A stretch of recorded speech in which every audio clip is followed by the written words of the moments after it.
এই একটা virus HMPV বলে নতুন ভাইরাস, এটা পুরা নাম হলো হিউম্যান মেটানিমো ভাইরাস আর কি।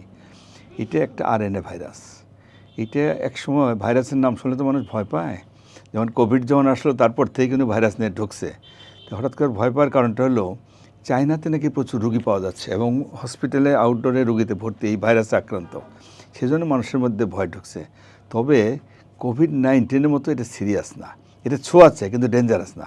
কোভিড-19 যেমন সিরিয়াস হতো, কত লোক মারা গেছে, কত জটিলতা হয়েছে, কত কিছু হয়েছে, এইটাতে এটা সাধারণ ভাইরাসের মতো, ওই যে আমরা বলি রেসপিরেটরি সিনসিটিয়াল ভাইরাস, বাচ্চাদের বেশি হয়, এই ধরনের একটা ভাইরাস এবং এটা প্রায়ই হয়েই থাকে, অনেকেরই হয়, নতুন কোনো ভাইরাস না।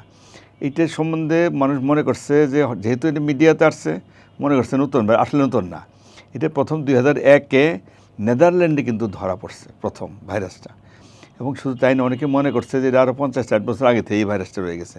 মাঝে মধ্যে যে আমরা সর্দি কাশি জ্বর যে থাকে এগুলো প্রায়ই কিন্তু এই ভাইরাসের দ্বারা হয়। সুতরাং এটা কোনো সিরিয়াস না, এখন পর্যন্ত কোনো মৃত্যুর ঝুঁকিও নাই, এবং এটা খুব অল্প অল্প, যে কোনো ভাইরাস 5-7 দিন থাকে, এটাও 5-7 দিন স্থায়ী হয়, তারপরে দেখবেন যে অটোমেটিক্যালি ভালো হয়, যদি না কোনো জটিলতা হয় আর কি।